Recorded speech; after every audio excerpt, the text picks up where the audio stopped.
বাজনা সহযোগে 110 বছর বয়সে শেষ বিদায় মায়ের। মায়ের শেষ বিদায়ে বাজলো ব্যান্ড, ডিজে। আনন্দ উল্লাসে পরিবারের সকলে মিলে শেষ যাত্রায় সামিল হলো। মানিকচকের কামালপুর অঞ্চলের ঠাকুরপাড়া এলাকায় এক অদ্ভুত ঘটনার সাক্ষী রইল আজ। পাড়ায় কেউ বলতো ঠাকুমা, আবার কেউ বলতো দিদা।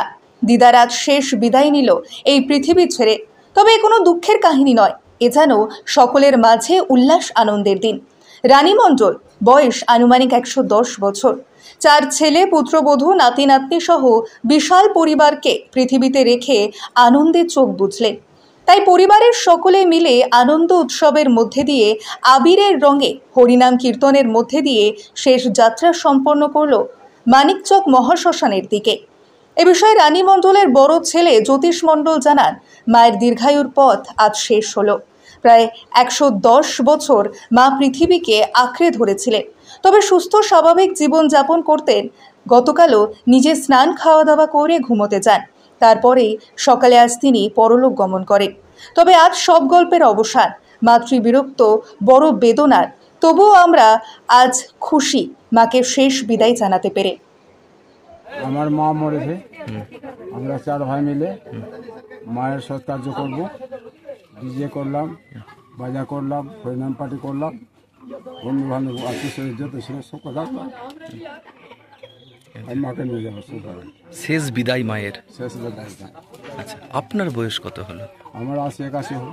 আচ্ছা, মা হাঁটাচলা করতে পারতেন? হ্যাঁ, পারতাম। সব ঠিক ছিল, তারপর হঠাৎ করে কি হলো? ওটা তো বিধি বিধান, ভগবান ওর ডাক আসো চলে গেল। আচ্ছা, খুশি মনে বিদায় দিচ্ছেন? খুশি মনে। আচ্ছা। আমার মেয়েরা, আমার নাতি নাতনিরা যারা আছে সবাই বলবে যে আনন্দ করে নিয়ে যাবো মা, ওই জন্য করলেন। আমার দিদি শেষ বিয়া গো। কি নাম আপনার? আচ্ছা, তো 110 বছর হয়েছে। আমরা ডিজে করলাম, আমরা বাজনা করলাম, আমার দিদি আমোদ ফুর্তি করার জন্য আমরা করেছি। সব ভাই বোন মিলে আমোদ ফুর্তি করার জন্য শেষ বিদায় দিচ্ছেন? শেষ বিদায় আমি দিদিকে আজকে দিব। কিভাবে বিদায় দিচ্ছেন? আনন্দ ভাবে দিব, দুঃখ হলো আনন্দ করে বিদায় দিব। কি কি করলেন আয়োজন? আয়োজন করলাম, বাজনা করলাম, ডিজে করলাম, হরিনাম করলাম, কীর্তন করলাম, ছবি করলাম আমার দিদির জন্য। মনে দুঃখ থাকলেও হাসি মনে বিদায়? মনে দুঃখ আছে, তাও হাসি খুশিতে আমরা করলাম। আজকে দিদি আমার বিদায় দেবে। আচ্ছা, আপনার কে হয়? আমার ঠাকুরমা। আচ্ছা, বয়স কত হয়েছিল? 110 বছর। সবকিছু করতো, হাঁটা চলা সব? ছবি হাঁটতো। কি নাম ছিল ওনার? নাম কি ছিল আপনার? রানী মণ্ডল। রানী মণ্ডল। আচ্ছা, আপনার নাম? নমিতা মণ্ডল। আপনার মা কত বছরে? 110 বছর।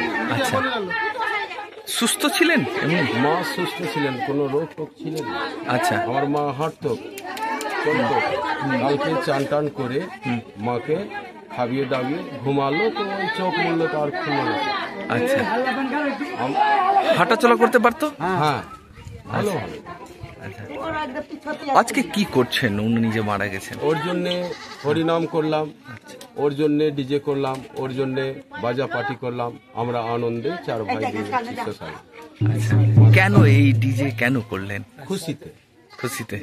আচ্ছা, কিসের খুশি? কি জানেন? আমার মা মরলো, আমরা 4 ভাই আছি, ওর সবাই মিলে সৎকার্য করবো। আচ্ছা, মায়ের 110 বছর হয়েছিল। হ্যাঁ, হাঁটতো, বলতো, চলতো। আমরা 4 ভাই মিলে ওকে আনন্দভাবে সৎকার্য করবো। এটা তো বিধির বিধান যে আসে তাকে যেতে হয়। হিন্দু ধর্মে এইরকম করতে হয়, আনন্দে আমরা ওর সৎকার্য করবো, আমরা খুশি থেকে। হ্যাঁ, বলছি এটা তো বিধির বিধান কি যে আসে তাকে যেতে হয়? বিধির বিধান উপরওয়ালা, একদিন যেতে হয় সবাইকে। আমার মাও গেল, আমরাও আনন্দ থেকে সৎকার্য করি। কি নাম ছিল আপনার মায়ের? রানী মণ্ডল। আচ্ছা, বয়স কত হয়েছিল? 110 বছর। বাড়ি কোথায় আপনাদের? কামালপুর, ঠাকুরপাড়া।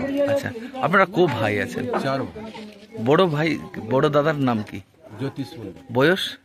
বয়স 80। আচ্ছা, আপনার নাম? আমার নাম গোপাল মণ্ডল।